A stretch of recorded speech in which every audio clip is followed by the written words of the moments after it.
오늘은 두 절밖에 되지 않기 때문에 이 사도행전 23장 10절과 11절을 두 절을 함께 천천히 읽도록 하겠습니다. 같이 10절과 11절 읽도록 하겠습니다. 큰 분쟁이 생기니 천부장은 바울이 그들에게 찢겨질까 하여 군인을 명하여 내려가 무리의 가운데서 빼앗아 가지고 영내로 들어가라 하니라. 그날 밤에 주께서 바울 곁에 서서 이르시되 담대하라. 내가 예루살렘에서 나의 일을 증언한 것 같이 로마에서도 증언하여야 하리라 하시니라. 아멘.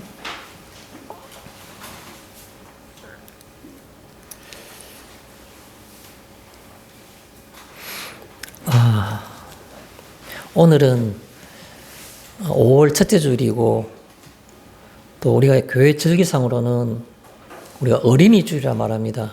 어린이날이 우리 있는 그 주간을 5월 첫째 주를 어린이주일로 하고 또 그 다음 주는 어버이주일로 이렇게 보통 기념하는 것이 교회의 절기죠.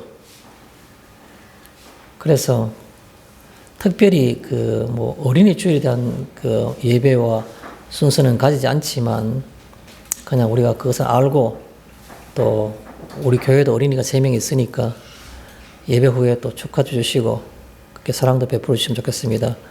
특히 오늘은 세원이가 생일이잖아요. 그래서 마침 생일이니까 더 축하받을 일도 많고 최근에는 우리 지난 목요일 날은 우리 신 선생님이 생일이었고 오늘은 또 세원이가 생일이고 내일은 최전도사님이 또 생신입니다.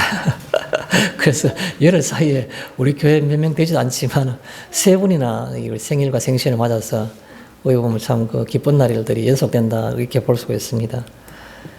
오늘은 어린이날이라 주일이라 해서 특별히 어린이 주일로 제가 준비를 할까라는 고민을 조금 했습니다만은 그러나 우리 교회 세녹이 세원이 또 세아까지도 워낙 수준이 높아서 어린이 주일날 설교하면 어른들이 조금 안 맞을 것 같기도 하고 오히려 특히 세녹이 같은 경우나 세원이는 나도 안 맞는데요 라고 말할 수 있을 것 같아서 그래서 그냥 어른 예배를 드리는 걸로 그렇게 하도록 하겠습니다. 오늘은 순서에 따라서 사도행전 23장입니다. 23장에 보면 오늘 읽은 말씀이 있습니다. 성경 말씀이 이게 무슨 내용인지를 간략하게 제가 요약하고 정리해 보도록 하겠습니다. 사도행전 23장은 지금 사도행전 당연히 22장으로부터 연결되는 부분이죠. 22장에 무슨 일이 있었냐 하니까 사울이 바울되고 난 다음에 전도 여행을 모두 다 끝마치고 이 바울이 예루살렘에 왔는데 그가 가진 노력들을 다 하고 유대인들에게 오해를 풀기 위해서 결례의 모든 것들을 다 지켜 준행했음에도 불구하고 예루살렘에 있었던 유대인들은 그런가 아닌가라고 이렇게 그냥 약간 반신반의하면서 이렇게 쳐다봄으로써 괜찮을 수 있는 분위기도 있었는데 문제는 오순절을 맞이해서 아시아 각 지역으로부터 혹은 또 멀리는 세계 각국으로부터 흩어져 있던 디아스포라의 유대인들이 찾아와서 보고 특히 아시아에서 온 각 지역에서 온 그 유대인들은 바울을 보고 저 사람은 아니다라고 생각해서 그래서 바울에게 붙잡고 죽이려고 한 겁니다. 그런데 소동이 있으니까 그 지역의 모든 치안을 담당하고 있는 예루살렘 성문 바깥에 있었던 병영의 천부장이 내려와서 바울을 구해내는 겁니다. 구해내고 내일 오라라고 말한 겁니다. 그러니까 그 사람들 내려가고 난 내일 오게 된 겁니다. 그래서 이 천부장이 바울을 그 앞에 세우고 말하게 한 겁니다. 말하게 하는데 그게 이제 우리가 22장에 나왔던 내용들이고 그 다음날 실제로 대제사장과 장로들과 그 다음 무리들이 유대인들이 공회 앞에 서 있고 천부장이 예루살렘 성전 바깥에 있는 군대 병영에서부터 바울을 데리고 예루살렘 성 안에 공회 앞에 세우는 겁니다. 그게 바로 오늘 23장에 나온 얘기입니다. 바울이 공회 앞에 섰을 때에 쭉 둘러보는 겁니다. 23장에 오늘 보면 둘러보니까 그 사람들이 꽉 차 있는 거죠. 그래서 천부장이 말하게 하니까 바울이 말한 겁니다. 부형들아 내가 지금까지 내 양심을 따라서 하나님을 섬겼노라 라고 말한 겁니다. 그러니까 듣고 있던 유대인들이 속에서 확 화가 치미는 겁니다. 뭐라고? 네 양심을 따라서 하나님을 섬겼다고? 그게 율법을 폐하라는 거냐? 뭐 그런 것들. 율법이 필요 없다면서 라는 어떤 그런 반감이 있는데 그걸 바울은 자신은 하나님을 자기 양심에 따라 잘 섬겼다 말하니까 범사에 그것도 모든 일에 내 양심을 따라서 하나님을 잘 섬겼다 이렇게 표현한 겁니다. 그러니까 그 유대인들이 화가 확 올라오는 겁니다.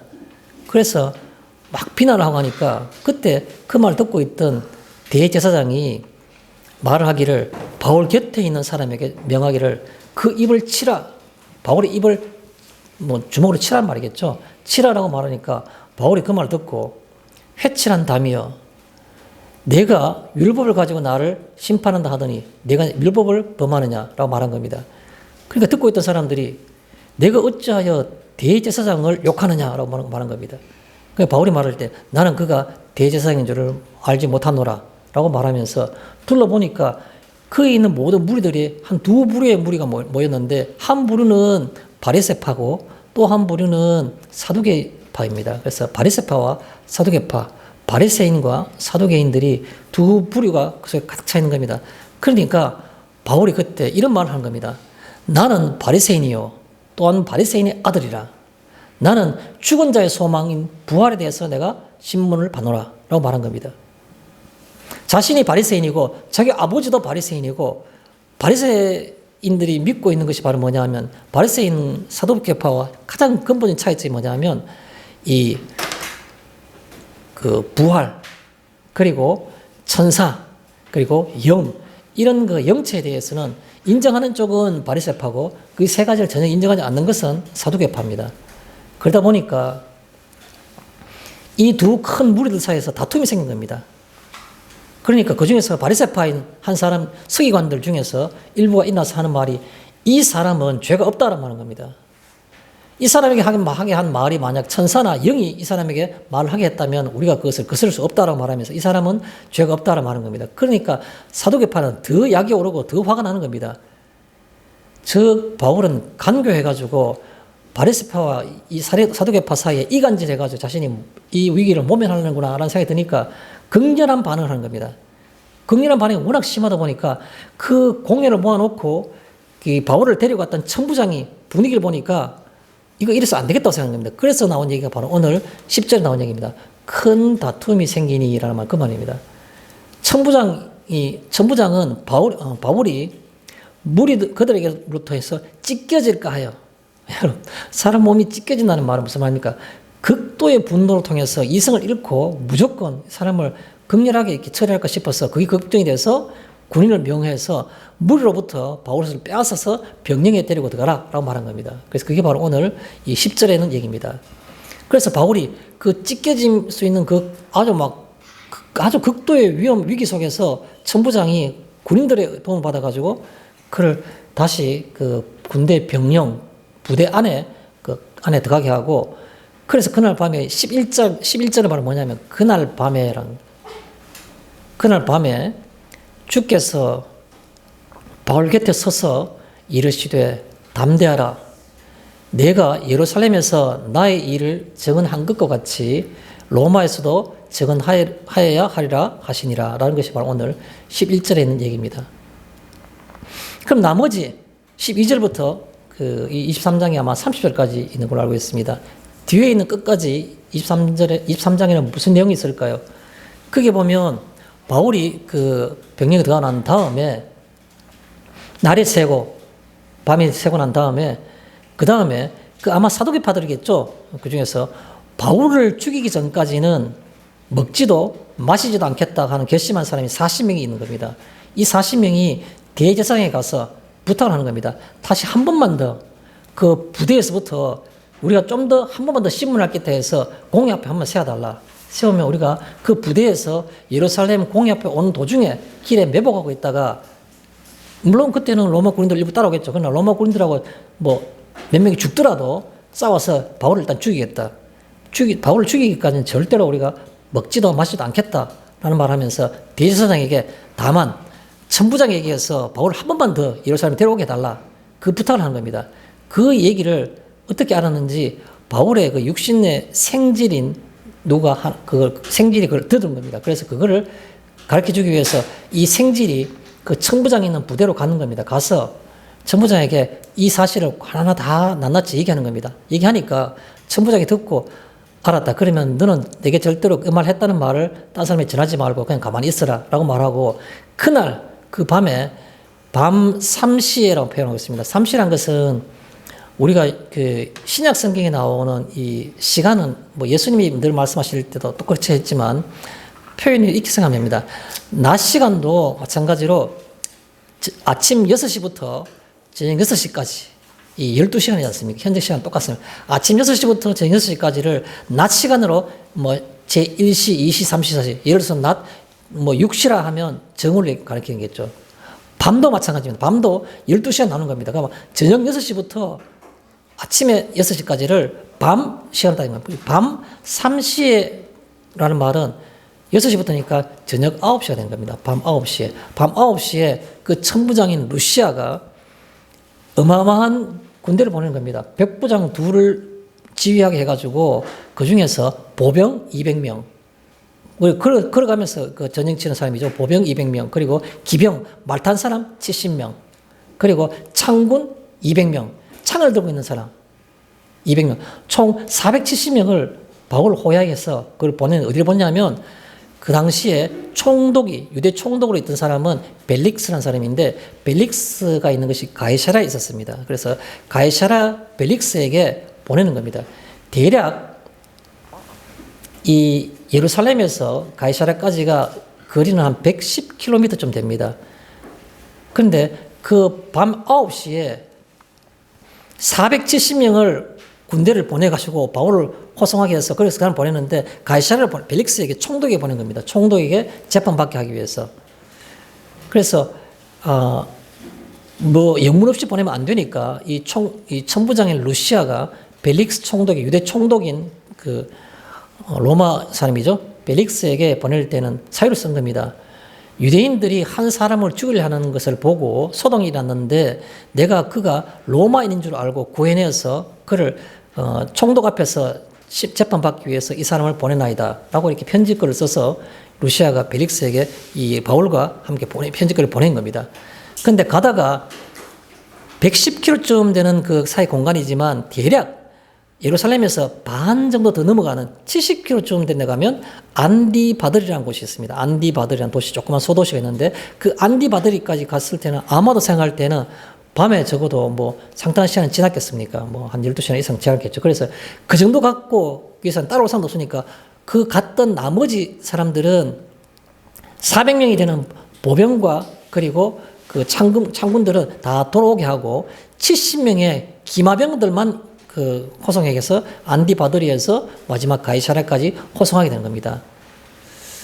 그 안디바드리라는 도시는 뭐 그렇게 중요한 도시는 아닌데 안디바드리라는 말은 하나 그냥 참고로 성인 지식으로 알아두실 것은 뭐냐면 안디바드리에서 그 가이사라까지는 대략 한 40km 정도 남은 거리죠.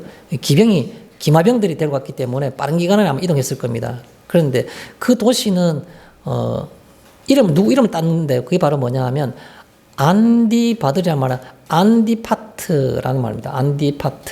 안디파트가 누구냐 하니까 바로 우리가 성경에 보면 헤롯 왕이라는 사람의 이름이 굉장히 많이 나옵니다. 언젠가 한번 정리를 드리고 싶은데 헤롯 왕에서 가장 최초의 인물이 바로 누구냐면 안디파트입니다. 안디파트. 이 사람이 유대인인데도 불구하고 그 로마가 지배할 때 로마에게 빌붙어가지고 처음으로 유대에 대한 유대인의 대표로서 인정을 받고 싶어 했던 사람이 바로 안티파트입니다. 이 안티파트가 자기 아들이 그 헤롯 대제라는 사람입니다. 헤롯 대제는 안티파트의 아들이면서 최초로 이 유대 지역을 전부 다를 로마로부터 다스릴 수 있는 왕으로서 권위를 인정받은 사람이 바로 그 헤롯 대제라는 사람인데 헤롯 대제가 있기에는 아버지가 바로 안티파트입니다. 그러면 헤롯 대제가 나중에 자기가 유대를 다 다스리고 난 다음에 집권했을 때 그때 그가 자기 아버지를 기념하기 위해서 도시 하나 이름을 썼는 것이 바로 안티파트라는 라는 도시였는데 안티파트가 바로 지금 안디바들이라고 보람하고 있는 겁니다. 그래서 그게 이름 바로 헤롯 가문에서 건설했던 도시가 바로 이 안디바들이라는 도시다라는 겁니다.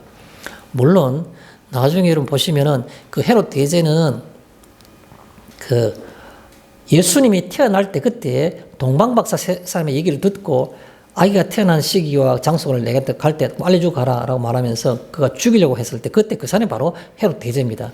그런데 꿈에 그 천사의 현몽함을 듣고 요셉과 마리아가 아이를 데리고 이집트로 애굽으로 피난을 가버린 겁니다. 그래서 속은 줄 알고 그때 3살 아이 밑에 있는 것들을 아이를 다 죽여라 했던 그 유명한 사람이 바로 그 헤롯 대제입니다. 안티파트의 아들이죠. 헤롯 대제가 곧 그 시기에 예수님 태어난 시기에 아이를 다 죽고 난 다음에 자기도 곧 죽어요. 병에 걸려 죽고 난 다음에 그 다음에 아들이 태어난 그 다음에 그 왕계를 계승한 사람이 바로 누구냐면 아켈라오라는 겁니다. 헤롯 아켈라오. 아켈라오는 어디에 이름이 나오냐니까 한 3년 반쯤 지나고 난 다음에 이집트에서 애굽에서 이 요셉과 마리아가 이제 아이 예수를 데리고 고국으로 돌아올라 했는데 원래 이 요셉은 다윗 가문이기 때문에 베들레헴이 고향이죠. 그래서 올라가 했는데 실제로 마리아와 요셉은 고향은 베들레헴이지만 원래 그 둘이 만나서 정혼하고 결혼하고 했는 건 결혼하기 약속했기 때문에 한 동네에 사는데 그 동네는 바로 갈릴리였습니다. 그래서 원래 고향은 그 베들레헴 사람 다윗 가문이지만 유다 지파지 않습니까? 다윗의 그 대표죠. 그런데 그 실제로 사는 동네는 북쪽에 갈릴리에서 두 사람이 같이 살다가 둘이 결혼한 겁니다. 마리아와 그 요셉이.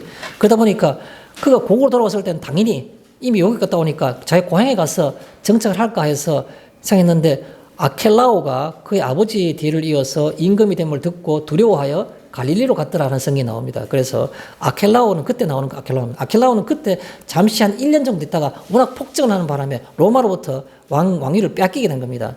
그래서 그 다음 나온 사람이 누구냐면 헤롯 안디바라는 사람이죠. 헤롯 안디바는 바로 예수님의 공생의 시절에 항상 예수님과 이렇게 뭐 세례요한을 목 잘라 죽이고 자기 동생인 빌립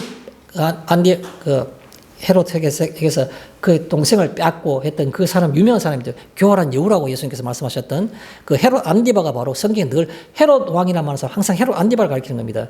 예수님 십자가에 못 박히기 위해서 빌라도의 법정에 섰을 때 빌라도가 예수님이 갈릴리 사람인 줄 알고 마침 헤롯이 베들레헴에 와 있는 것을 예루살렘에 와 있는 것을 알고 그날은 빌라도가 헤롯과 서로 친구가 되어서 빌라도가 예수님을 헤롯에게 보낸 겁니다. 그 헤롯이 바로 헤롯 안디바입니다. 그래서 헤롯 안디바가 있다가 헤롯 안디바는 그 이후에 뭐 죽고 그의 동생이 이제 되려는데 그때 나온 사람이 헤롯 아그리파 1세. 그 사실은 두로와 시돈에서 그때 뭐 나와서 자기가 뭐 은빛 광채 있는 옷을 입고 막 하다가 갑자기 충이 묵어 죽었던 그 사람이 바로 그 헤롯 안디바의 아들인 헤롯 아그리파 1세가 되는 겁니다. 나중에 사도행전 26장에 가면 그 바울이 마지막에 그 벨릭스와 버니게 그리고 아그리파 왕 앞에서 변론하는 과정이 나오는데 그때 나오는 아그리파 왕이라는 것은 바로 헤롯 아그리파 2세입니다. 헤롯 아그리파 1세는 충이 먹어서 금방 죽어버렸고 그 아들이 헤롯 아그리파 2세가 바로 로마에 충성하고 로마에 있는 사람. 버니게는 헤롯 아그리파 왕의 그 누나인데 그가 일설에 의하면 헤롯 아그리파와도 관계를 가졌고 또 그 버니게는 로마의 황실에 있는 누구와도 관계를 가졌는데 로마에서는 로마 시민들이 속국인 유대인 여자는 권위가 없다 해서 황실의 가문으로 인정해주지 않았는 겁니다. 그래서 실제로 황실 가문이지만 버니게는 가문의 어떤 그런 걸 역할을 하지 못하고 그냥 유대인이 와서 그냥 어떤 신분이 귀한 여인으로서 그냥 버니게가 거기 같이 있었던 겁니다. 굉장히 지금 본문하고 상관없는 얘기니까 그 정도로 정리를 하겠습니다. 그래서 바울이 그 가이사랴에 도착하니까 그 벨릭스가 바울에게 물은 겁니다. 너는 어느 지역 사람이냐 물으니까 길리기아 지역이다 하니까 그러면은 그 다음에 사람들이 그 예루살렘에서 정식으로 네게 고소하기 위해서 사람 올라올 때까지는 너게 여기 있으라 하면서 그 헤롯 궁의 한 곳에다가 바울을 그 구금해 두는 것이 바로 오늘 23장의 마지막 부분이 있는 겁니다.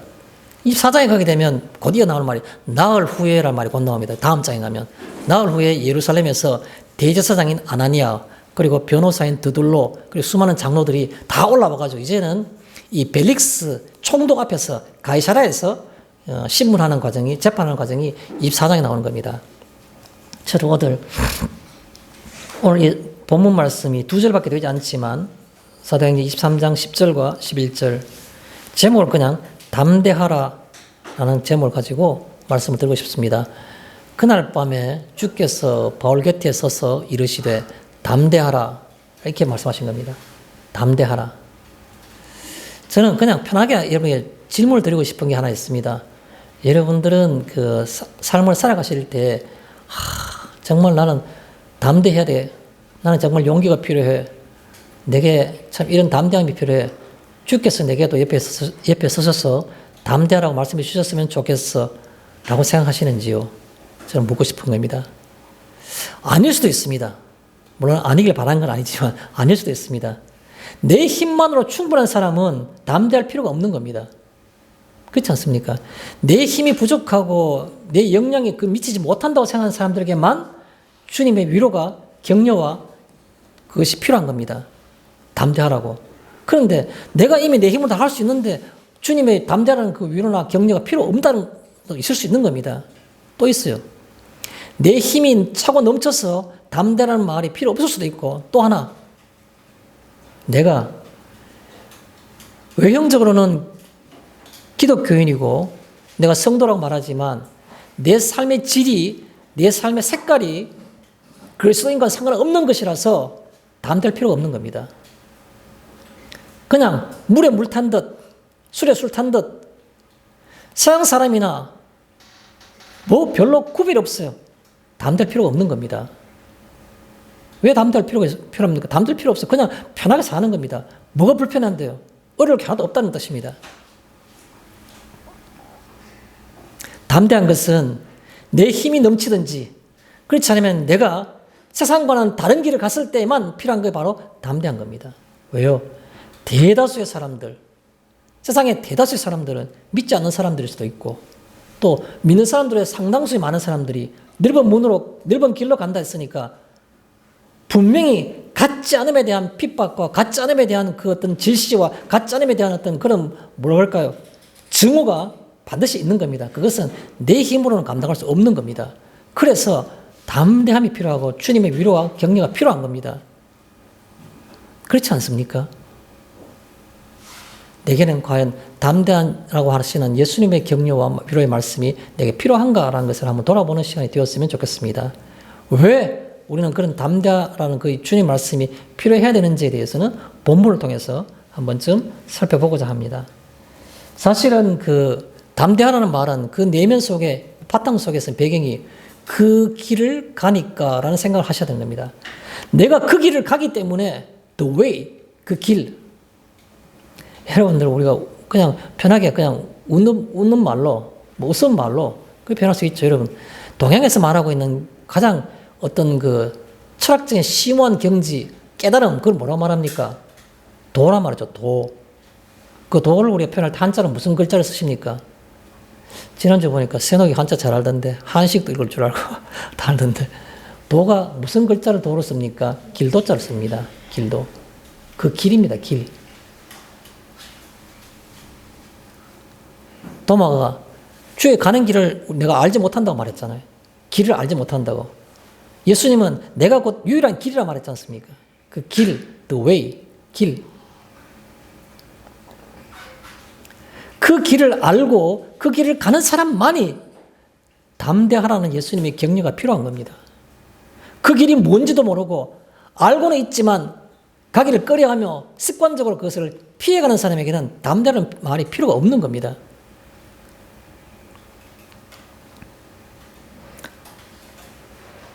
첫 번째 제가 오늘 소제목의 점으로서는 그날 밤 11절에 나오는 그날 밤이라는 말씀을 드리고 싶습니다. 그날 밤 한번 생각해 보면 좋겠습니다. 그날 밤 언제 밤입니까? 무리들에게 바울의 몸이 찢겨질 것 같은 위험이 들어서 천부장이 무리 가운데서 빼앗아 왔다 그랬어요. 바울을 아예 물건 취급받듯이 빼앗아 와서 병령 속에다가 다시 들어가게 해놓은 겁니다. 데려온 겁니다. 바울은 그날 밤입니다. 천부장이 빼앗아 줘가지고 겨우 목숨 건져가지고 그것도 이방인의 군대, 로마 군대인 로마 군대 병영 안에 뭐 우리가 요즘 말하면 영창이겠죠. 그냥 일반 말하면 그냥 감옥. 그 부대 안에 있는 감옥에 덩그러니 앉아 있는 겁니다. 지금 현재. 그날 밤입니다. 그날 밤. 어떤 생각이 들까요? 외로움. 이게 됩니까? 지금 현재 로마 아니지 않습니까? 자기 조국 유대 땅, 이스라엘 땅입니다. 그런데 이스라엘 땅 속에서 자기는 주의 말씀을 따라 살았지만 남아있는 건 뭡니까? 육신은 바로 그 로마 군인이 있는 군대 병영 안에 있는 감옥에 그냥 덩그렇게 혼자 가만히 앉아 있는 겁니다. 자신의 모습 볼 때 얼마나 무슨 마음이 들겠습니까? 외로움, 정체성에 대한 혼란, 정체성에 대한 혼란. 내가 지금 도대체 나는 누구지? 내가 주의 법을 따라서 이렇게 살았는데 내가 이런 일들이 끊임없이 계속해서 나를 이어지니까 내가 하고 있는 일이 옳은 건가? 내가 정말 주님의 길을 가고 있는 건가? 라는 어떤 끊임없는 자기 반문 이런 것들이 있을 겁니다. 그날 밤은 바로 그날 밤. 그런 밤이었습니다. 그런데 그날 밤에 가만히 생각해 보니까 뭐가 생각합니까? 큰 분쟁이 생기니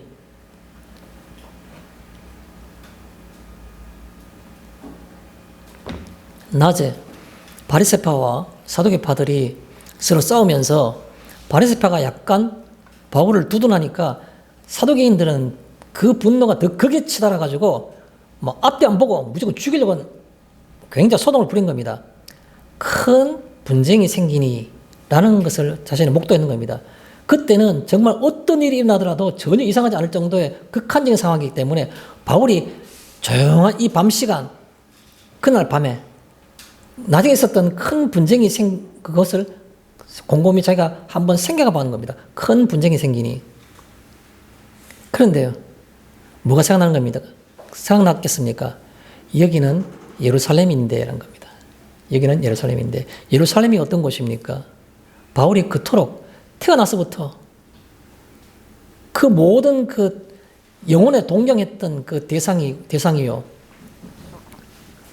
또 어떤 면에서는 자기가 어떤 그 고향이라고 볼 수 있는 거죠. 태어나는 출생지는 길리기아 다소였지만, 그러나 어떤 면에서는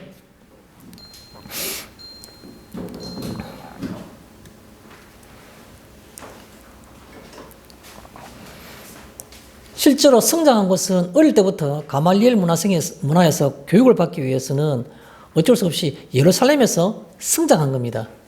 그러다 보니까 예루살렘이 일종의 고향인 겁니다. 여러분, 우리 동료들 가운데 이런 동료 많이 어릴 때 불지 않습니까? 나의 살던 고향은 뭐 꽃피는 뭐 산골, 복숭아꽃, 뭐 살구꽃, 뭐 아기 진달래. 내 고향 남쪽 바다, 그 파란 물 눈에 어리네. 고향이라 그러면 그 고향이라는 그 단어 한 자체가 갖고 있는 가슴이 짠해지는 어떤 그런 막연한 순수함, 그것들이 우리를 정서를 굉장히 강하게 자극합니다. 그런데 그 고향 예루살렘에서 이 뜻입니다. 예루살렘에서 자기가 그토록 평생을 그리는 영혼의 고향인 이 예루살렘에 왔는데 자신의 모습은 그런 겁니다. 기가 막히지 않습니까? 큰 분쟁이 생기니 예루살렘에서라는 뜻입니다. 우리 삶 가운데 익숙하고 무한히 정겨운 그것으로부터 분리된 듯한, 실제로 분리된 그런 것을 겪을 수가 있다는 겁니다. 내가 가장 익숙하고 가장 정겹고 가장 내 마음에 위로를 줄 수 있는 따뜻한 어머니 품과 같은 그것이 전혀 나로부터 분리됐다는 겁니다. 나는 이제 모든 선교 사역을 다 끝내고 여기 와서 이제 본국에 와서 예루살렘에서 뭔가를 내 조국, 내 민족을 위해서 뭔가를 하고 싶었었는데 오히려 이방 병영에서 감옥에 붙들려가지고 낮에 있었던 시간들을 둘러보니까 예루살렘에서 이게 무슨 일이지? 라는 생각이 들더라는 겁니다. 여러분, 그 길을 가는 데에는, 그 길을 가기에는 그런 일도 있다라는 겁니다. 그래서 예수님의 그 옆에서 위로가 필요한 겁니다. 있다. 여러분, 그 길이 이상한 길이 아니란 겁니다. 바울이 겪었던 길인 겁니다. 혹시 성경 말씀이 제가 넣어놨는지 모르겠는데 고린도전서 10장 13절 혹시 있습니까? 15장 8절입니까? 예, 맞아요. 사람이 감당할 시험 밖에는 너희가 당한 적이 없나니 오직 하나님은 미쁘사 너희가 감당하지 못한 시험을 받는 것을 허락지 아니하시고 시험을 당할 즈음에 또한 피할 길을 내사 너희로 능히 감당하게 하시느니라라는 말씀이 있습니다. 아마도 바울이 이 고린도전서에 있는 말씀은 바울이 고린도 교회에 편지한 글이겠죠. 바울은 수도 없는 고난들, 돌로 맞고 죽을 뻔했고 엄청난 모든 것 가운데 그때 그가 거의 고린도전서는 바울이 3년의 공생을 다 끝나갈 무렵에 제3차 전도여행의 마지막 부분에 그가 데메드리오 사건 바로 직전에 에베소에서 3년 6개월 있을 그 무렵에 3년 6개월 끝날 그 무렵쯤 돼서 고린도전서와 고린도후서를 고린도 교회에게 보낸 겁니다.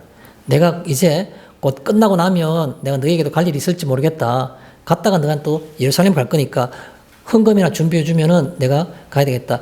너희는 그 예루살렘 교회의 빚진 자들이다. 왜냐하면 너희들에게 복음을 너희에게 전해줬으니까 너희는 그들에게 물질을 주는 것은 당연하다라고 이렇게 하기 위해서 고린도 교회 돈 많고 타락한 도시이지만 그 아가야 지방에 있었던 유럽에 있었던 고린도 교회의 편지인 글이 바로 에베소에서 3차 전도행의 끝무렵에 에베소에서 3년 6개월 있으면서 그때 끝무렵에 고린도전서와 고린도후서를 푸는 겁니다.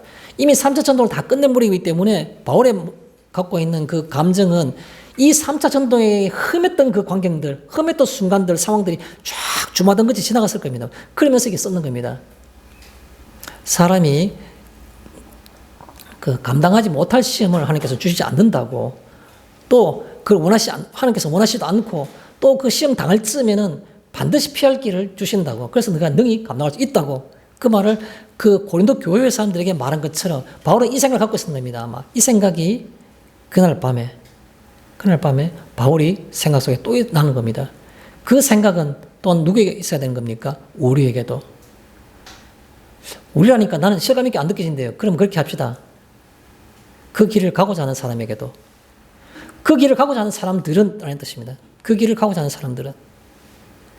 내가 그날에 참 믿음을 보겠느냐라고 예수님께서 말씀하셨습니다. 그날에 예수님께서 다시 재림하시는 날에 그 말이겠죠. 참 믿음을 보겠느냐라고 말한 겁니다. 그 믿음 보겠습니까? 그 길을 걸어온 사람이겠죠. 분명히 우리가 알 수 있는 것은 바울 같은 사람은 그런 사람일 겁니다. 그래서 우리가 겉모양은 세상적으로는 유명하지도 않고 아무것도 아니지만 그러나 하나님의 시선 앞에서는 작은 바울로서 살아가는 것이 우리에게 필요하리라 생각이 드는 겁니다.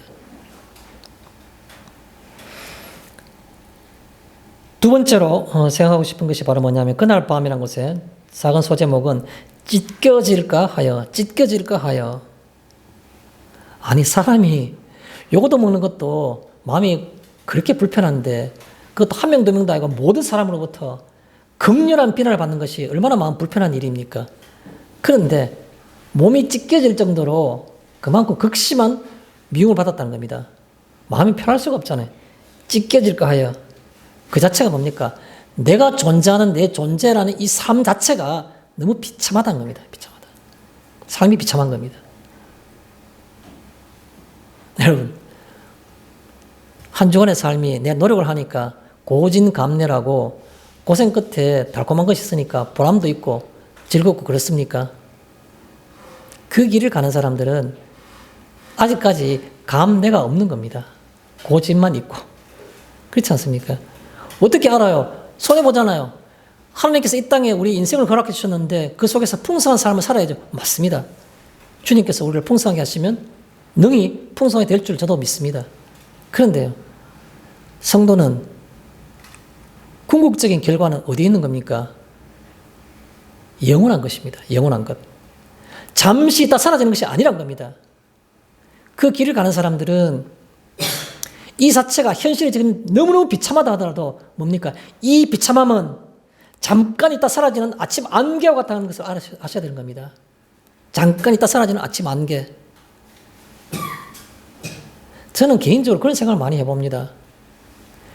영 안이 밝아지고 영원한 것을 바라볼 수 있는 눈이 훤히 열리면 열릴수록 밝게 보면 밝게 보일수록 그 존재라는 큰 어떤 시간의 영역이 이렇게 생각한다 그러면 이 속에서 이 땅의 삶, 인생이란 길면 뭐 7, 80이고 뭐 100세까지 살 수 있는가 모르겠습니다. 짧으면 언제 데려갈지 모르니까 우리 내일 또 인생을 마감할지 알 수 없는 일이지만 어쨌든 간에 인생이라는 적어도 수십 년의 어떤 삶이라는 것은 아주 좁아요. 어떤 사람들은 존재라는 것이 영원 전부터 영원까지는 이 존재, 영원한 이 시간이라는 이 크기에 비해서 인생을 이렇게 생각하는 사람이 많습니다. 이렇게. 그러니까 나머지 부분들은 뭐 좀 손해보지 뭐라고 생각하니까 이게 너무너무 개똥밭에 굴러도 이 생이 너무 좋은 겁니다. 왜 이걸 포기해? 포기 못하는 겁니다. 그런데요, 영원히 밝아지면 밝아질수록 하나님의 나라를 영원한 것을 볼 수 있는 눈이 밝아지면 밝아질수록 이것이 폭이 자꾸 점점 좁아지는 겁니다. 그래서 나중에 종이짝 한 장 정도, 옛날에 여러분 지금 연세 들으시는 분들 뭐 집사님들은 다 잘 아시겠는데 습자지라고 아시죠? 습자지. 붓고 있을 때 썼던 종이, 하얀 종이 얇은 거. 제기 찰 때 그거 해가지고 하면 제기 해가지고 엽전 속에다 만들었던 그 종이 얇은 종이 습자지. 제가 언젠가 제 친척 한 사람이 교통사고 날 뻔했다가 했는 것을 무용당처럼 들은 얘기 했는데 사촌 형님이 그런 말을 하시더라고요. 자기가 봉고차를 몰고 바다 낚시하는 사람들을 태우고 늘 왔다 갔다 하면서 그 일을 많이 했었는데 어느 날 밤 낚시하다 오다가 깜빡 자버렸는데 고속도로 오다가 보니까 뭐 국도인지 뭐 휙 반대차선 국도 모양입니다. 반대차선 휙 들어갔는데 깜빡 눈 떠보니까 바로 앞에 차가 확 오더라고요. 정면으로. 급히 핸들 꺾었는데 야 명철아 그때 내가 습자지 한 장 차이로 비껴놨다 아이가. 이런 말을 저보고. 그 습자지 두께 얇은 것의 어떤 대명사고 비유라고 생각할 수 있겠죠. 인생이 백과사전 수십 권으로 된 큰 백과사전이 존재의 삶, 영원 전부터 영원이라는 그 영혼의 어떤 길이라고 생각한다 그러면 우리가 눈에 보이는 이 현실, 이 좋은 개똥밭, 이 두께가 어떤 사람에게는 책 한 권의 두께로, 어떤 사람은 습자지 한 장의 종이로 느껴질 수 있다는 겁니다. 그 습자지 한 장, 한 종이 그 한 두께 때문에 그 속에서 이게 좋다고 안 좋아하십니까? 그거는 제가 강요할 부분이 아니고 여러 성도님들이 본인이 느끼시는 정서에 맞춰서 생각하시면 좋겠습니다. 비참함이 있지만 그것은 눈 깜빡할 사이에 사라지는 아침 안개와 같은 것이라 라는 것이 바로 비참함의 내면에 있는 주님의 위로라는 것을 생각하시면 좋겠습니다. 또 바울이 생각할 때 그 밤에 생각하니까 찢겨질까 하는 거. 이 낮에 내가 이 비참함이 도대체 뭐냐? 이게 뭐냐? 내 자신을 보니까 너무너무 힘들어요. 그런데 또 하나 생각하고 싶은 부분이 바로 뭡니까? 하나님도 보시기에 그럴까라는 겁니다. 나는 내 자신이 너무너무 불쌍하고 너무 비참하고 이게 도대체 뭐냐? 하루 이틀도 아니고 생각하는데 하나님도 똑같이 네 정말 불쌍하다, 비참하다, 하루 이틀도 아니고 그렇게 생각하실까라는 겁니다. 그건 아니라는 겁니다. 하나님이 보실 때에는 다르게 보시는 겁니다. 그러니까 주께서 옆에 오셔서 바울 곁에 오셔서 위로하시죠. 나는 내가 비참하더라도 하나님은 그렇지 않다라는 겁니다. 그거 아셔야 되는 겁니다. 내가 힘들고 고생하며 밑도 끝도 없고 끊임없고 변화가 없는 이 속에서 그러나 하나님은 그렇게 생각하지 않는다는 겁니다. 바라보시고 미소 지으시고 위로하시고 성령을 통해서 우리 감동하시며 위로하신다는 겁니다. 그 짧은 인생 가운데 그냥 나 돋보라, 뭐 죽으면 어떠나, 내 품에 아브라함 품에 오더라 라고 말씀하실 수 있지만 그러나 그 짧은 순간엔 인생이라는 삶 속에서도 내가 비참하다고 생각할 때 하나님께서는 비참하다고 생각하시고 복되다고 생각하시는 겁니다. 착하고 충성되다고 생각하시는 겁니다. 그게 이 바울의 삶이란 겁니다. 작은 소제목입니다. 두 번째입니다. 11절에 그날 밤에 주께서 바울 곁에 서서 이르시되 할 때 그 주께서라는 겁니다. 주께서. 바울의 삶 속에서 주님이 두 번째 나타나신 겁니다. 첫 번째는 다메섹 가는 도중에 나타나셔가지고 그의 인생의 대전환을 하게 하셨고 그날 밤에 이 비참함과 외로움과 그 고향 예루살렘에 왔지만 그가 지금 있는 것은 이방인의 군대의 감옥 속에 있는 그 자신 그 비참한 현실 속에 그날 밤에 주께서 옆에 오신 겁니다. 두 번째로 오신 겁니다. 주께서. 주께서라는 말은 무엇을 의미하는 겁니까? 역사를 이끌어 가시는 분은 개인적인 삶과 이 세상의 역사를 주관하시는 분은 다른 말로 표현해서 행하시는 이는 행하시는 이는 역사와 모든 세상의 섭리는 누가 주관하시는가는 거예요. 하나님이 주관하신다. 행하시는 이는 내가 아니고 로마 천부장이 아니고 그 총독인 벨릭스도 아니고 대제사장 아나니아도 아니고 어떤 누구도 내 목숨과 내 모든 삶을 주관하지 못한다는 겁니다. 행하시는 이는 이런 주께서라는 말. 그 행하시는 모든 주권을 가진 그분이 내 옆에 계신 겁니다. 오신 겁니다. 바울이 감동 안 할 수가 없고 관계 안 할 수가 없는 겁니다. 그 밤에 그날 밤에 주께서라는 말 바로 행하시는 이는 나니라고 예수님께서 말씀하시는 겁니다. 그게 이 모든 일 가운데 행하는 것은 이루어가는 것은 사람이 마음으로 계획할지라도 그 일을 이루시는 건 하나님이시라고 그랬잖아요. 성경 말씀에. 그러다 보니까 네가 지금 이런 모습으로 그러나 행하시는 이는 내니 그 뜻입니다. 행하시는 이라고 주께서라는 말씀은 자 소제목을 첫 번째가 바울 곁에 서서라는 겁니다. 바울 곁에 서셨다는 겁니다. 무슨 뜻입니까? 내가 그 길을 가고자 할 때에는 혼자서는 불가능한 끝입니다. 혼자서는 불가능한. 예수님께서 어깨를 나란히 마주보고 서시지 않고 바울 곁에 섰다는 겁니다. 마주보고 서신 것이 아니라 곁에 섰단 말. 곁에 섰단 말은 무슨 말입니까? 여러분 결혼식 할 때 그 주례하는 그 대표적인 주례사가 뭡니까? 이제까지는 서로를 마주보고 서 있지만 이제부터 결혼했을 때에는 두 사람이 같은 방향을 보면서 가는 것이 결혼이고 한 몸이랍니다. 이 주례사 늘 하는 주례사입니다. 저는 주례를 한 번도 안 해봤지만 많이 들었습니다.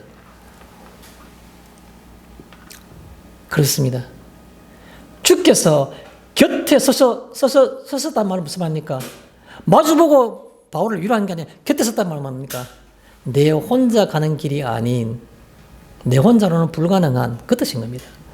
우리가 그 길을 가고자 할 때에는 주님께서 옆에서 같이 가주시는 겁니다.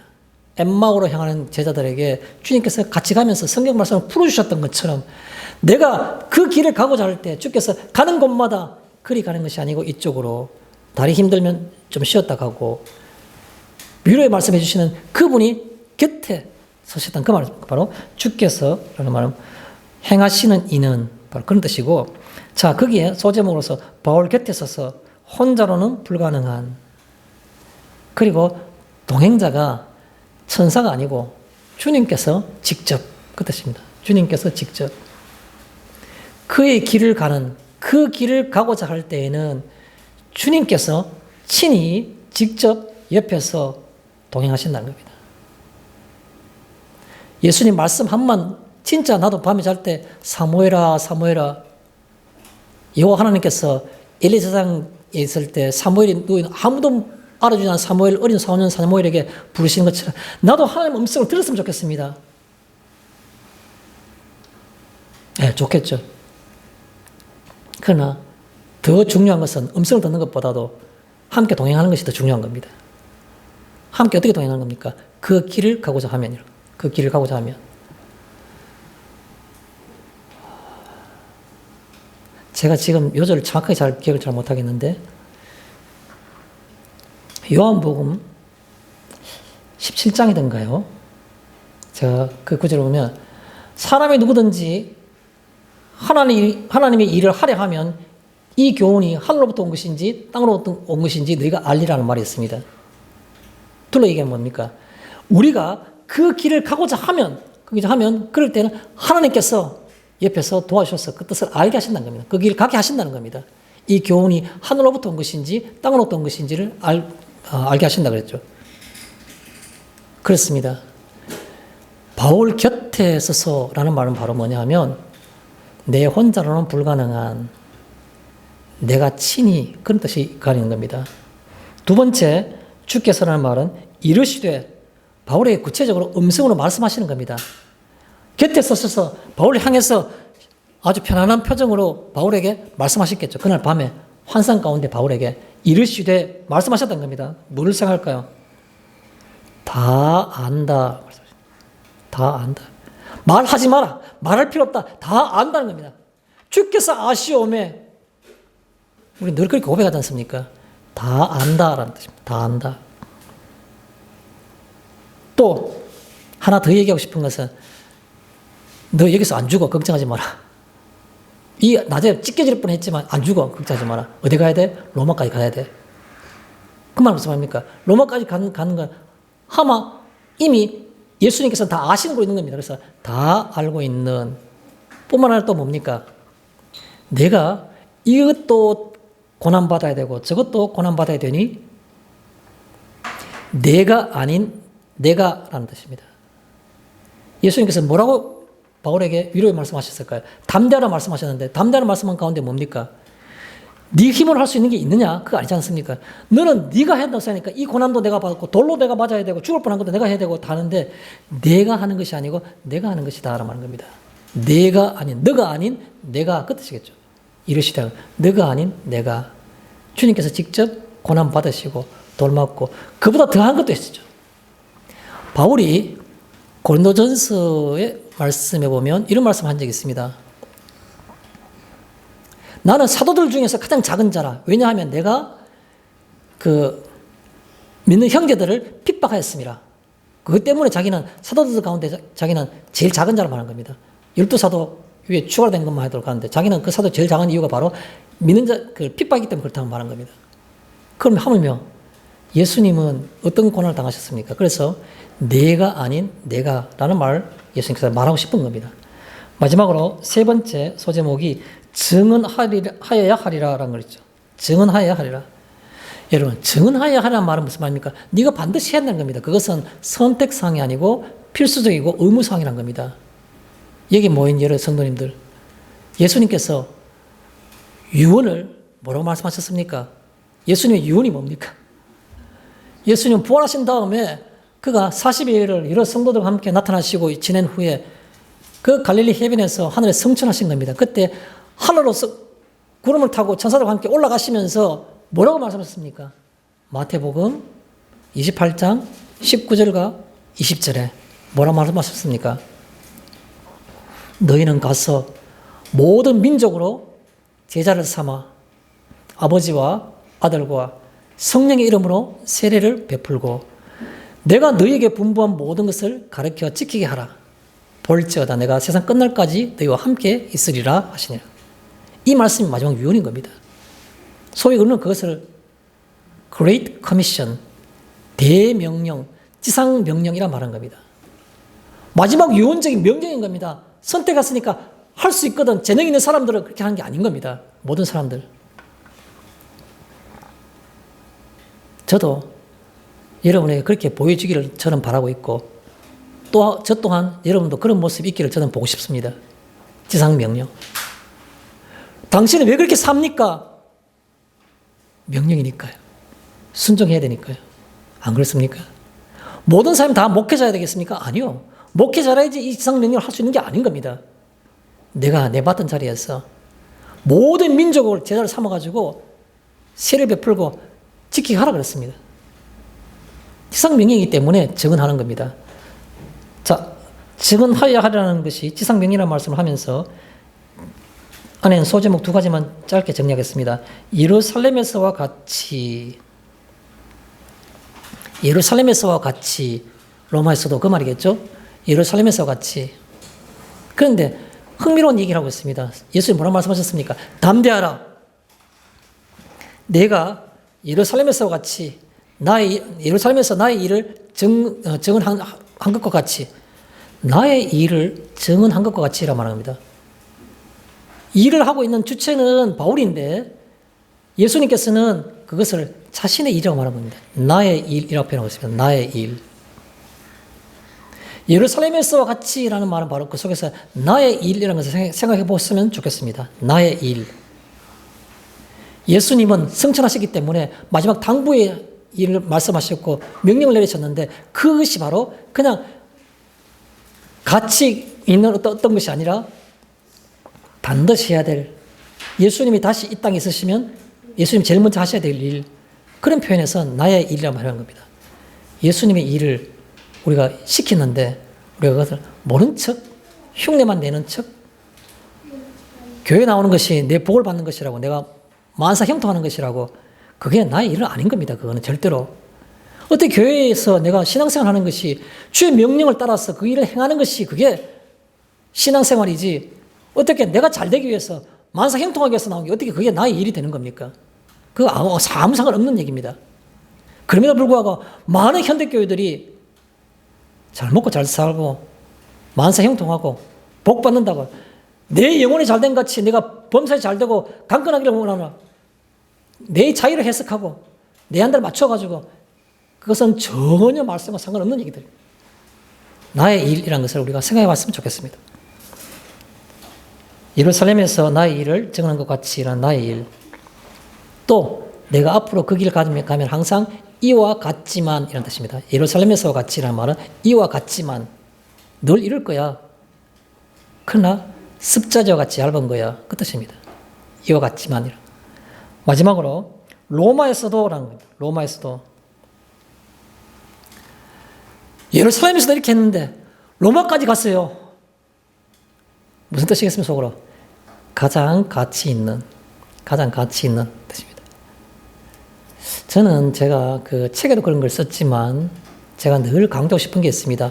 어떤 때에는 그 제가 볼 때 저도 율법주의자가 될 것 같아서 차마 그 말을 표현을 잘 못하겠는데 제가 늘 마음에 좀 뭐 아쉽다 할까 차이 나는 점이 항상 있습니다.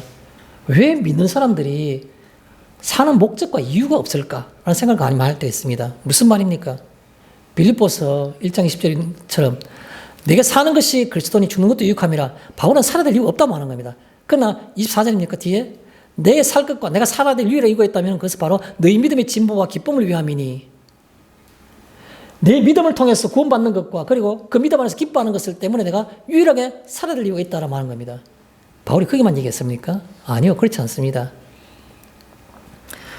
바울이 말할 때 나와 같이 모든 일에 모든 사람을 기쁘게 하여 자신의 유익을 구하지 아니하고 많은 사람의 유익을 구하여 그들로 구원을 받게 하라라는 말씀입니다. 고린도전서 10장 33절에 있는 말씀. 뭐라고 말하고 있습니까? 우리 자신의 유익을 위해 살지 말란 겁니다. 모든 일, 모든 사람에 대해서 많은 사람들에게 자신의 유익을 구하지 말고 그들의 유익을 줘가지고 기쁘게 하라는 빌립보서에 있는 말도 똑같은 말입니다. 기쁘게 가지고 결과는 뭡니까? 그 믿음의 진보와 기쁨을 위하여라는 빌립보서에 있는 말씀이나 이 고린도전서 10장에 있는 이 말씀이 똑같이 그들로 하여금 믿음의 진보와 기쁨을 하여금 여기서 그 사람들 많은 사람들을 기쁘게 해가지고 그들로 구원을 받게 하는 말 뭐가 다릅니까? 똑같은 말입니다. 우리가 살아야 될 성도가 가야 될 길이 결국은 뭘 위해 살고 뭐의 의미를 가지는 겁니까? 내 존재의 가치와 이유가 어디 있는 겁니까? 내 안엔 다른 사람의 유익과 기쁨, 결과적으로 그것을 통해서 믿음의 유익을 통해서 구원받는 것입니다. 나는 사람 그 일 이외에는 내게 더 큰 삶의 이유와 존재의 목적이 없다는 겁니다. 왜 그거 없이 사는지 모르겠어요. 모든 사람들이 왜 그렇게 사는 사람들 보면서 왜 저렇게 하냐고 저 외식인가라고 한 사람 얼마나 많아요. 왜 저럴까? 잘난 척하는 건가? 아니요. 그것이 유일한 이유이기 때문에 그렇게 사는 겁니다. 그렇지 않습니까? 말씀을 정리하겠습니다. 영원한 것을 추구하며 그 길을 가고자 하는 사람들은 어디를 봐야 되는 겁니까? 주님이 가신 길, 바울이 묵묵히 따라갔던 그 길을 한 번 더 생각하는 오늘이 되었으면 좋겠습니다. 마치겠습니다.